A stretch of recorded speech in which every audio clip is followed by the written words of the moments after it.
I was young and madly in love with Megan when we married 5 years ago. We had built the perfect life together with dreams of starting a family soon.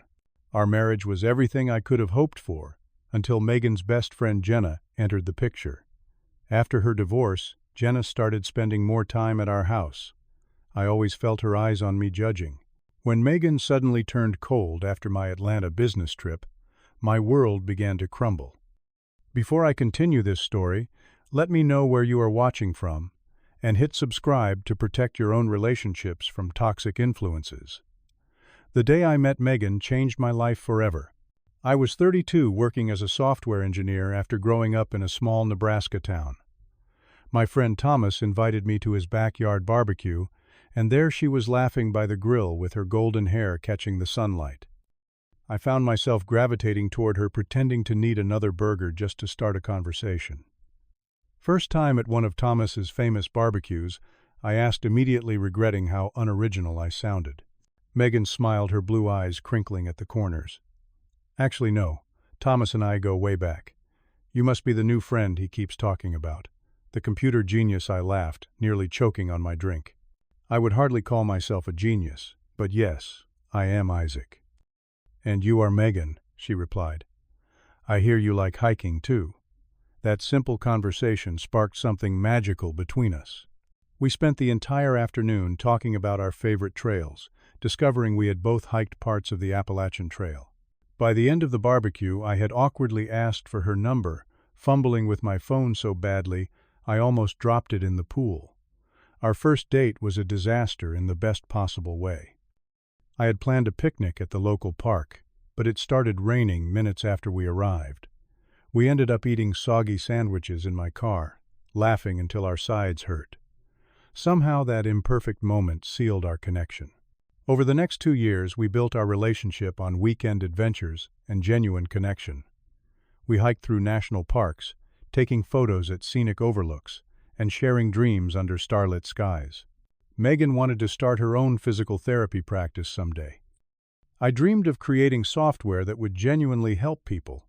We both wanted a family, a home with a big backyard, and a life of meaning. When I introduced Megan to my parents, my mother pulled me aside and whispered, "She is the one, Isaac. Do not let her get away." Megan's family welcomed me just as warmly. Her father, a retired teacher, spent hours showing me old family photo albums while telling embarrassing stories about Megan's childhood that made her blush and protest. I proposed at sunrise on Angel's Landing in Zion National Park after a pre-dawn hike. She cried, I cried, and a group of elderly hikers who happened to reach the summit at the same moment applauded and took photos for us. Our wedding day remains one of the most beautiful memories of my life. We held the ceremony on Megan's family property beside the lake, with string lights hanging from the trees and wildflowers decorating every surface. During our vows, Megan's voice trembled as she promised to stand by me through everything life might throw our way. I vowed to be her rock, her partner, and her best friend until my last breath. We danced under the stars until sunrise, too happy to let the moment end. The first 4 years of marriage were everything I had hoped for. We bought a modest but charming 3-bedroom house in a friendly neighborhood, planning for the children we would have someday. Megan built her career as a physical therapist at a local clinic while I worked my way up to senior developer at my company. We established little traditions that made our house a home. Sunday mornings meant homemade pancakes with blueberries. Friday nights were reserved for trying new restaurants. Each anniversary we added a new ornament to our collection, marking another year of our love story. We were ready to start trying for a baby when Jenna re-entered Megan's life in a significant way. Jenna and Megan had been best friends in college, but had drifted apart somewhat after Megan and I got serious. They maintained their friendship through occasional lunch dates and phone calls, but Jenna lived in another state until her divorce. When her marriage fell apart, she moved back to our city and immediately reconnected with Megan. From the beginning, something felt off about Jenna. She was attractive in a sharp, intimidating way, with dark hair, always perfectly styled, and a smile that never quite reached her eyes when directed at me. Whenever I entered a room where she and Megan were talking, their conversation would shift abruptly. "Just girl talk," Megan would say with a smile. But I sensed something more. As Jenna spent more time with us, I noticed subtle changes in Megan. She would occasionally question me about late nights at work or text messages from colleagues. These were new behaviors, little seeds of doubt that seemed to be planted during her time with Jenna. I just think it is strange that your coworker Amanda texts you at 9 at night about server issues, Megan mentioned once after Jenna left our house. She is the system administrator. Server issues happen at all hours, I explained, confused by her sudden suspicion. These moments were brief clouds passing over our otherwise sunny marriage. I never imagined they were the gathering storm. The catalyst came in the form of a business trip to Atlanta. My company was launching a new product, and as senior developer, I needed to be there for the rollout. Unfortunately, the dates coincided with our 5th anniversary. I am so sorry, Meg. I tried to change the schedule, but this launch is critical. I explained, feeling terrible about missing our special day. Megan was disappointed but understanding. We will celebrate when you get back. This could lead to that promotion you have been working toward. I promised to make it up to her with a special weekend getaway upon my return. Before leaving, I hid an anniversary gift in her dresser drawer with a note telling her where to find the second part of her present when I returned. That Atlanta trip changed everything, though not in the way I expected. I finished my work in Atlanta a day early and decided to surprise Megan for our anniversary after all. I caught an early flight home, picked up her favorite pastries from the bakery downtown, and bought roses from the florist who knew us by name. I was exhausted from the travel but excited to see the look on her face when I walked through the door. Our house was empty when I arrived. It was Wednesday afternoon, and Megan usually worked until 6. I arranged the flowers in a vase, set up the pastries on our best plates, and prepared to surprise her when she got home. I called her to casually ask when she would be home without revealing I was already there, but she did not answer. As evening approached with no word from Megan, I began to worry. I called the clinic where she worked, but her colleague said she had left early that day. I texted her several times with no response. By 8 o'clock, my concern had deepened into anxiety. When I finally heard her key in the lock around 9, relief flooded through me. But the moment Megan stepped inside and saw me, her expression changed from surprise to something I had never seen before. She looked at me with cold, distant eyes that made my heart sink. "You are back early," she said flatly, not moving to embrace me or even fully entering the room. "I wanted to surprise you for our anniversary," I explained, gesturing to the flowers and pastries that now seemed sad and out of place. "Is everything okay? I have been calling you." Megan set her purse down carefully like she was buying time. When she finally looked at me, her eyes were hard and glittering with unshed tears. "I know what you did in Atlanta, Isaac." The words hung in the air between us, making no sense to my ears. I stepped toward her, confused. "What are you talking about? I was working on the product launch. Stop lying." Her voice cracked like a whip. "I know about you and Amanda." "How long has it been going on the whole time? Or just when you have business trips together?" The accusation was so unexpected, so completely divorced from reality, that I could only stare at her in shock. "Amanda, my coworker. Amanda Megan. She was not even in Atlanta. She was managing the server migration from the main office. You can call her yourself." "Right," Megan said, her voice dripping with sarcasm. "So I guess you and she were not sharing room 712 at the Westfield Hotel. You were not having intimate dinners at Castello's restaurant. I have the receipts, Isaac. I have the proof." My mind raced, trying to make sense of what she was saying. I had stayed in room 712 and I had eaten at Castello's, but alone, working through dinner most nights. "How did you?" "Megan, there has been a terrible mistake. I was alone in that room. I did eat at that restaurant, but by myself." "Who told you these things?" "It does not matter who told me. What matters is that someone who cares about me was honest enough to show me who you really are." Over the next painful hour, Megan revealed the evidence of my supposed infidelity. Jenna's cousin apparently worked at the hotel in Atlanta and had seen me and Amanda together looking intimate. There were receipts showing meals for 2 hotel bills, with notes about additional room keys, even a blurry photo that supposedly showed me and a woman entering my hotel room. None of it was true. The receipts were standard forms that did not specify the number of guests. The photo was so blurry it could have been anyone. And most importantly, Amanda had never set foot in Atlanta during that trip. "Megan, please listen to me," I begged. "This is all fabricated. Call Amanda right now. Check the company travel records. This never happened." But she was beyond hearing me. Her mind was made up. Her heart closed to my explanations. At the end of our argument, she delivered the blow that shattered my world. "I want you out of this house tonight. I cannot even look at you right now. Megan, please, this is our home. Let me prove to you that this is all a lie." "Out," she screamed, tears finally spilling down her cheeks. "Get your things, and get out." I packed a bag in a daze, aware that neighbors were peering through windows at the sound of our argument. The humiliation of being thrown out of my own home for something I had not done burned almost as much as the pain of Megan believing I could betray her. I checked into a hotel that night, my anniversary gift for Megan still in my pocket. I called her repeatedly, but she had blocked my number. I sent emails that went unanswered. I reached out to her sister, who replied only to tell me that I should be ashamed of myself. Over the next few days, I watched our social circle fracture. Mutual friends stopped responding to my messages. Megan's family, who had once welcomed me so warmly, now treated me like a pariah. Even some of my coworkers seemed to look at me differently, making me wonder what rumors had spread. Through it all, I tried desperately to clear my name. I spoke with Amanda, who was horrified at being implicated in this fiction, and immediately offered to speak with Megan. I gathered evidence of my actual whereabouts during the trip. I contacted the hotel to confirm there had been no additional key made for my room and no record of a second guest. Most importantly, I began to investigate the source of the lies. The more I looked into the details Megan had shared, the more inconsistencies I found. Jenna's supposed cousin at the hotel did not exist. The restaurant receipts appeared to be doctored.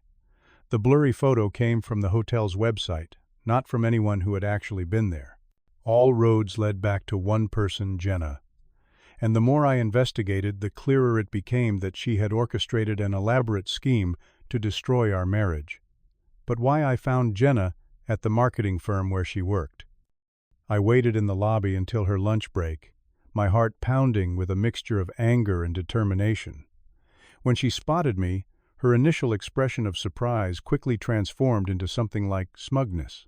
"Isaac, what a surprise," she said, her voice cool and controlled.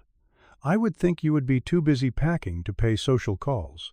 We need to talk," I replied, keeping my voice steady despite the rage simmering inside me. "Privately." She led me to a small courtyard outside her office building, apparently confident in her position. For a moment we just stared at each other, years of subtle hostility finally out in the open. "I know what you did," I said finally. "I know you lied to Megan about me cheating. I know you created fake evidence. What I do not know is why." Jenna laughed a sharp sound without humor. "You cannot prove anything. Megan believes me because she knows I would never lie to her. Actually, I can prove it." I pulled out my phone and showed her the email from the hotel manager confirming no second key had ever been issued for my room. The statement from Amanda with documentation proving she had been in our home city during my Atlanta trip, and the original website photo that matched the blurry evidence she had provided to Megan. I watched her face change as she realized I had actual proof. Her composure slipped, replaced by a flash of panic. "You never had a cousin working at that hotel, did you, Jenna? That whole story was fabricated, and I bet if I go to the police with evidence of forged documents, things could get very uncomfortable for you." "You would not dare," she hissed, but I could see the fear in her eyes. "Try me. You destroyed my marriage. You made my wife believe I betrayed her. I have nothing left to lose." Something in my expression must have convinced her, because suddenly her entire demeanor changed. Her shoulders sagged, and the mask of confidence fell away. "You never deserved her," Jenna said, her voice suddenly thick with emotion. "I have loved Megan since college. I have been there for her through everything. And then you came along, and suddenly I was an afterthought." I stared at her in shock as the truth dawned on me. "You are in love with my wife. She would have been happier with me. I could have given her everything you did, and more. When my marriage ended, I thought maybe it was finally our chance. But she was still so devoted to you. Her voice cracked with bitterness. I just needed to show her who you really were.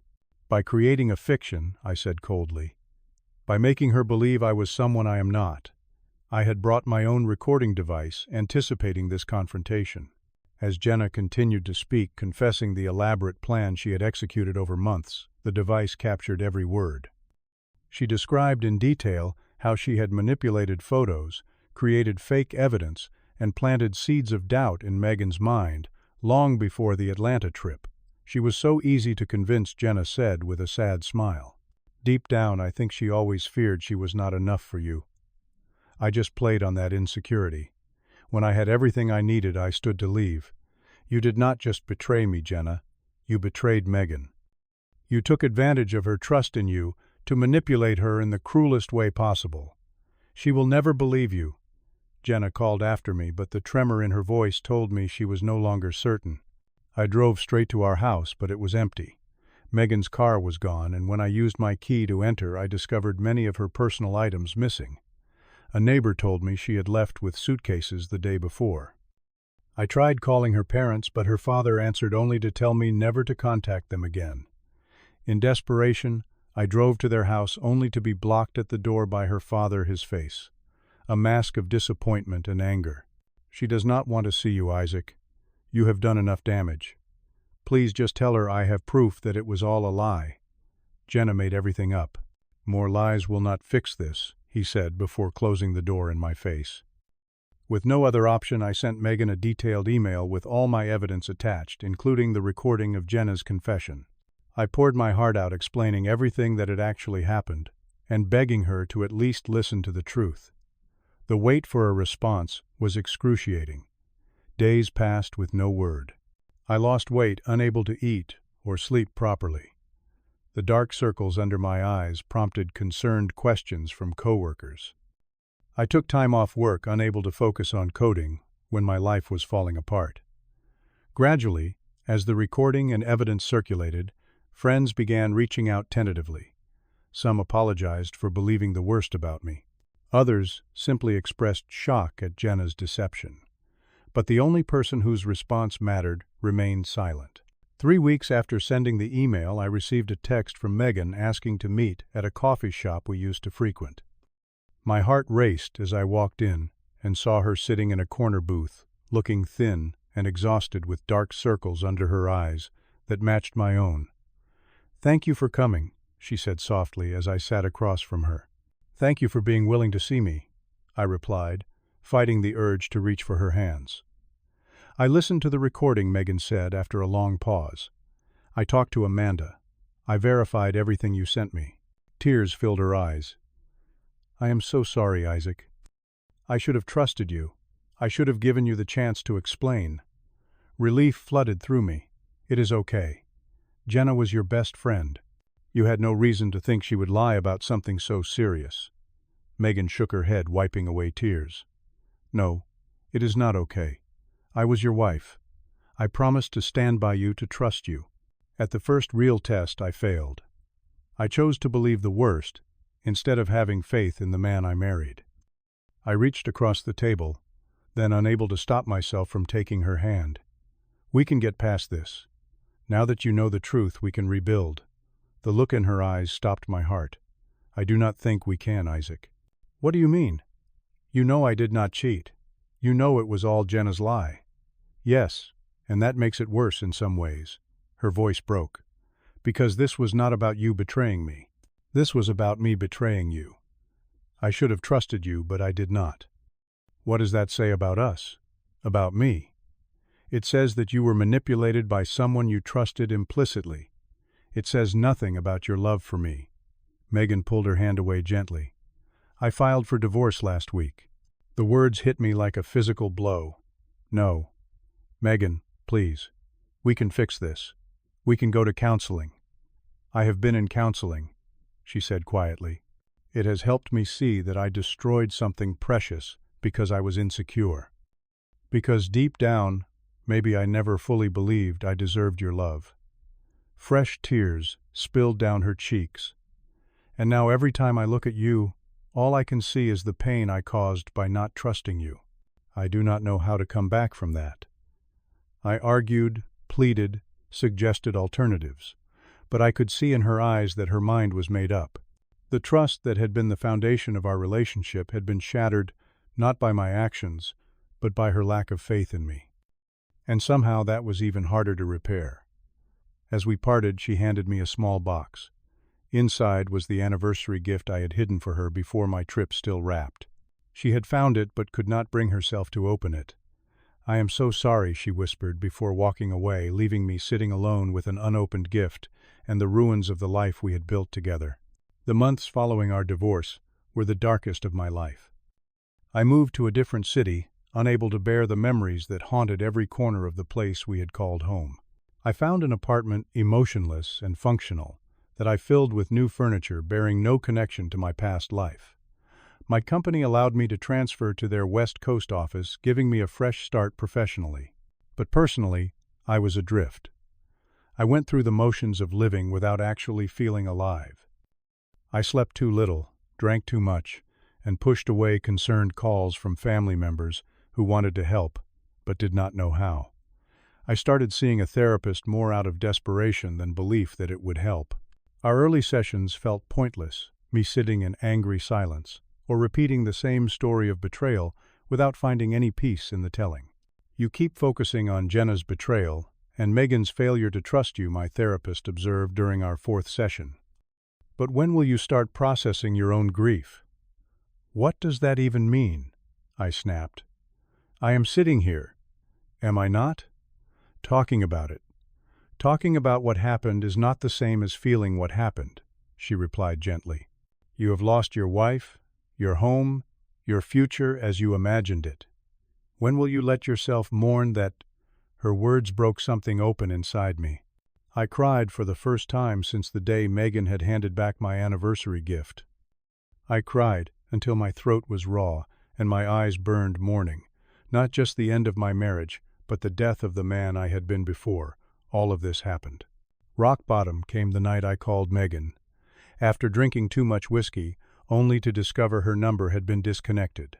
I left a rambling, emotional voicemail on her parents' phone. Instead, then woke the next morning to the crushing embarrassment of what I had done.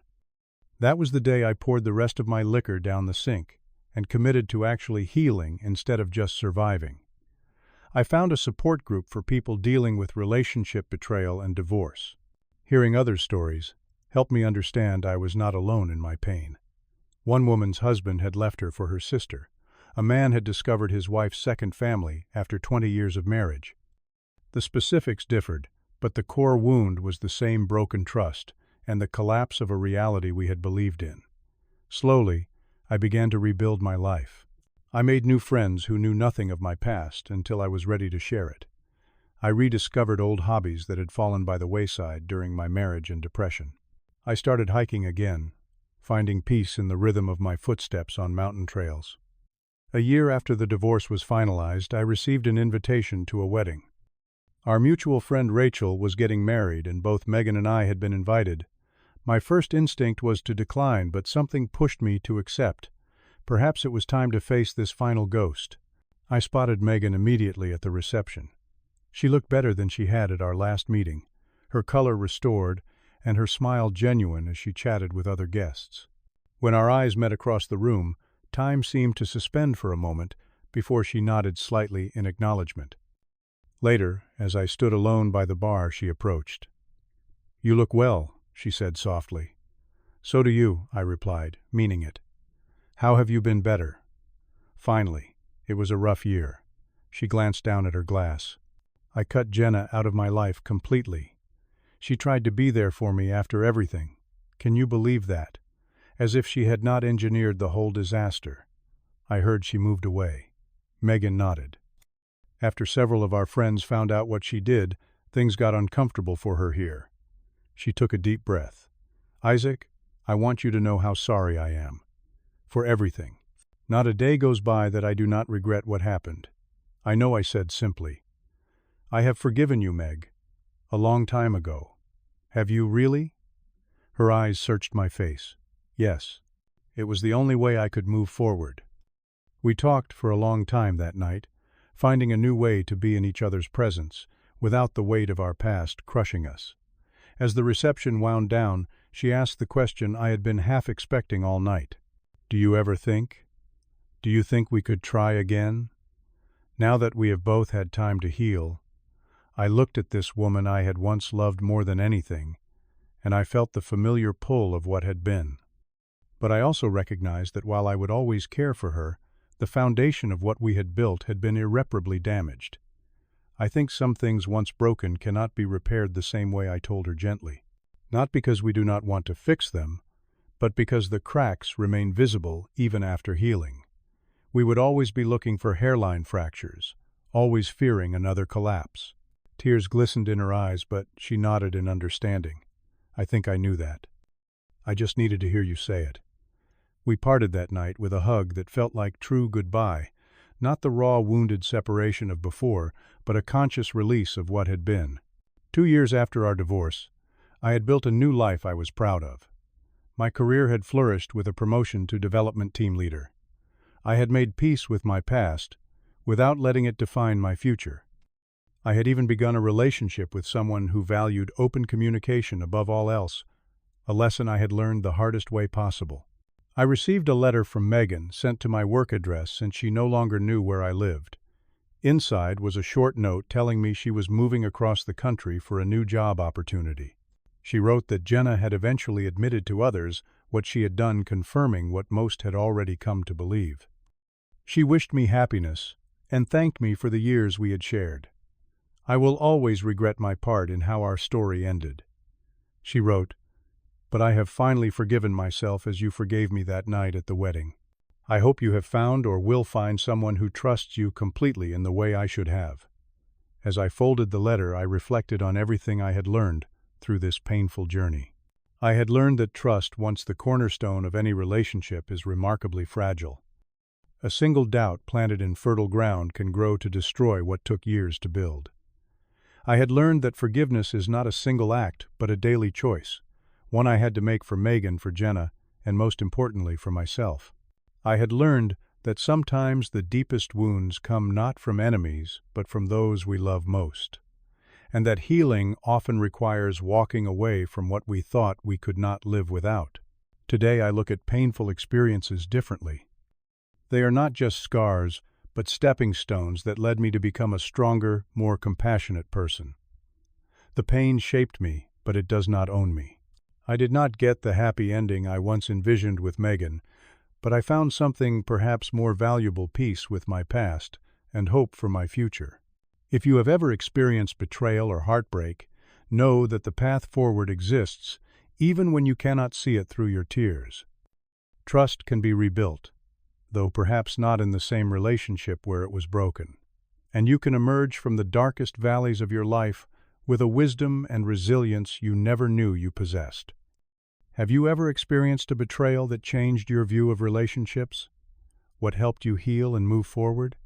Share your story in the comments below, and do not forget to like and subscribe for more real-life experiences that remind us all that even in our darkest moments we are never truly alone. Thank you for listening to my story, and I wish you trust, healing, and peace in all your relationships.